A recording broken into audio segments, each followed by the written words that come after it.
బట్టతలతో బాధపడుతున్నారా? ఆధునితనమైన పద్ధతిలో హెయిర్ ట్రాన్స్ప్లాంటేషన్ చేయబడును. Face clinic, Hyderabad. 2014లో మేము పడ్డ కష్టాలు ఇంకొక ట్రాన్స్‌జెండర్ పడకూడదు. ఇలాంటి సమస్యలు రాకూడదు. ఇంకా వచ్చే జనరేషన్‌కైనా మా ట్రాన్స్‌జెండర్ కమ్యూనిటీకి బాగా సుఖముండాల. అది అటు ఆంధ్ర గావచ్చు, ఇటు తెలంగాణ గావచ్చు, టోటల్ రాష్ట్రం మొత్తం గావచ్చు, దేశం మొత్తం గావచ్చు. కానీ ఆ ట్రాన్స్‌జెండర్, హిజ్రా అనే ఈ 2 నేములు వచ్చేదానికి ఒక జిల్లాలో నేను కష్టపడితే రాలేదు. రాష్ట్రం, దేశంలో ఎంతమంది పోరాటాల వల్ల ఈ ట్రాన్స్‌జెండరు, హిజ్రా అనే పేర్లు, బిరుదులు వచ్చాయంటే, నాలాంటి వాళ్ళు ఎంతోమంది పోరాటాల వల్ల వచ్చింది. ఒక వచ్చినాయి. గౌరవం వచ్చింది. గౌరవం వచ్చింది. ఢిల్లీలో జంతర్ మంతర్ దగ్గర మేము ధర్నాలు చేసాం. అక్కడికెళ్ళి మమ్మల్ని చెక్కాగాళ్ళు అంటున్నారు, పాయింట్ ఫైల్ అంటున్నారు, కొజ్జా అంటున్నారు, నపుంసకులు అంటున్నారు. ఇవే మా బిరుదులు. మేము మనుషులమే గదా! మాకు మానవత్వం ఉంది గదా! మేము సమాజంలో తిరగాలి గదా! మేము ఈ రోజుకి వివక్షకి గురవుతున్నాము. బెగ్గింగ్ అందంగా ఉంటాము. అందంగా ఉండేసి పోయి 2 చేతులు చాచి అడిగితే మాకెంత చిన్నతనంగా ఉంటది. సమాజంలో తిరగాలి గదా! అని జెప్పనంటే, వాళ్ళు ఏదో ఆ పూటకి మాటలు గడిపే మాటలు చెప్పేసేసారు. కానీ మొత్తానికి సాధించుకున్నాం. అందరం కలిసి సాధించుకున్నాం. హ్మ్. అప్పుడు గాని మన తెలంగాణ, ఆంధ్ర విడిపోయేటప్పుడు గూడా మేము పోరాడాం. ఎందుకంటే, మన తెలంగాణ, ఆంధ్ర తల్లి బిడ్డల్లాగా, అన్నదమ్ముల్లాగా ఉన్నారు. చీలిపోతుందనే బాధ. ఓన్లీ ట్రాన్స్‌జెండర్స్ వరకే కాకుండా, లేడీస్‌కి ఎక్కడ నిర్భయ చనిపోయిందెక్కడ? నిర్భయని హత్య చేసిందెక్కడ? నెల్లూరులో మేము జెండా ఎత్తాం. నిర్భయ చనిపోయినప్పుడు, జంట హత్యలు చనిపోయినప్పుడు, మొన్న ఇటీవల ప్రియాంక గారు చనిపోయారు. ఆవిడ చనిపోయినప్పుడు, ఉప్పులు, పప్పులు పెరిగినప్పుడు, పెట్రోల్ ధర పెరిగినప్పుడు, ప్రతి దానికి మేము ధర్నాలు చేసేది. హ్మ్. ఆ!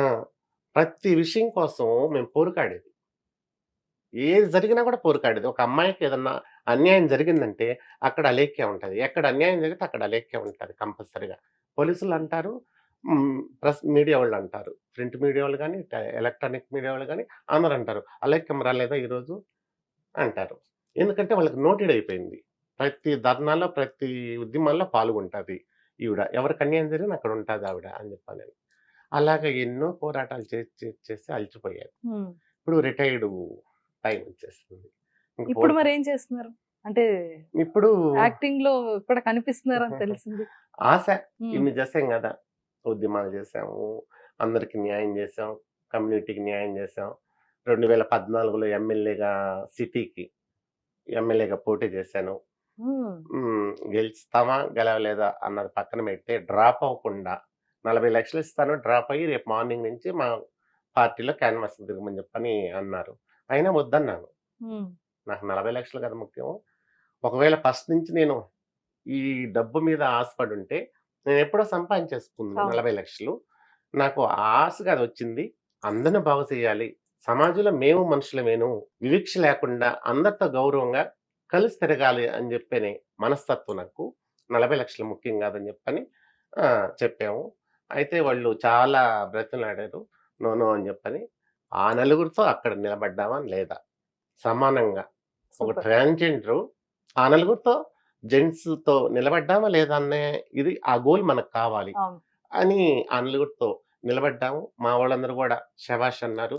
సూపర్. 40,00,000కి లొంగకుండా ఇంకెవరన్నా అయితే 40,00,000 తీసేసుకొని కామ్‌గా అయిపోతారు అని జెప్పని అనుకున్నారు. నేను అప్పటి నుంచి గూడా ఇప్పటి వరకు గూడా హ్యాపీగానే ఉన్నాను. అన్నీ చేసేసాం గాబట్టి ఇప్పుడు సినిమాలు, సినిమాల్లో సీరియల్ గూడా చెయ్యాలనే ఆశ ఉండింది. దానిలో గూడా కొంచెం చిన్న చిన్న క్యారెక్టర్‌లు చేసుకుంటూ సీరియల్‌లో, చేస్తున్నారు. సినిమాలో చేస్తా. ఆళ్ళక్కడ బానే రెస్పెక్ట్ ఇస్తున్నారా? కొంతమంది ఒక సినిమాలో మాత్రం నాకు కొంచెం అవమానం జరిగింది. హ్మ్. పేర్లు చెప్పను.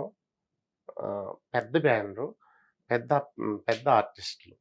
దానిలో పెద్దాయన వాళ్ళ మిసెస్‌గా నన్ను ఎంపిక చేశారు. లేడీ అనుకోని. ట్రాన్స్‌జెండర్ అని చెప్పని తెలీదనమాట. తర్వాత ఇటు సైడు డైరెక్టర్లు గారు ఇద్దరు కూర్చోనున్నారు. అటుపక్క పెద్దాయన కూర్చోనున్నారు. కూర్చొని తర్వాత ఇంకొక ఆవిడ పెద్దావిడ ఓల్డ్ ఆర్టిస్టు. ఆవిడ నేను బయటొస్తున్నాము. పోతుంటే "ఏమ్మా నా కాంబినేషన్‌లో చేసేది ఈవిడే గదా! నాతో మాట్లాడిపిచ్చవా?" అని చెప్పానంటే, "ఎందుకు మాట్లాడిపిచ్చను? మాట్లాడవే" అని చెప్పానంటే మాట్లాడాను. ఏంటి వాయిస్ అలా ఉంది? మంజు భార్గవ్ గారికి ఎలాగ ఉంటదండి వాయిసు? రోజా గారికి ఎలాగ ఉంటది? ఇంకా కొంతమంది ఉన్నారు గదా! లేడీ ఆర్టిస్టులు. అందరికి అలాగ ఉండదు గదా! అంటే, లేదు కొంచెం తేడాగా కనిపిస్తుంది వాయిస్ అని జెప్పని ఆయన అంటుంటే వాళ్ళు వింటున్నారు. మేము లోపలికెళ్ళాము. మొత్తం స్కిప్ మొత్తం కొట్టేసేసారు. హ్మ్. ఓన్లీ ఆయన బ్యాక్ సైడు నిలబెట్టారు. బొమ్మను నిలబెట్టారు. అంతే. అప్పుడు బాధేసింది. ఓకే. తర్వాత నన్నడిగితే, ఇంకో సినిమాలో చూద్దాంలేమ్మా అన్నారు. చూద్దాం అన్నప్పుడు అర్థమైపోయింది కదా!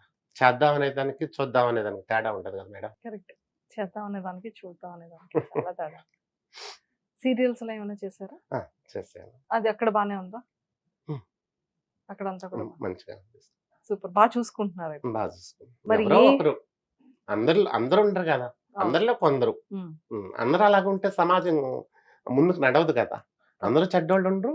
అందరూ మంచోళ్ళుండరు. అవును. సుమన్ టీవీలో మీ పర్సనల్ అండ్ బిజినెస్ ప్రమోషన్స్ కోసం కింది నెంబర్కి కాంటాక్ట్ చేయండి.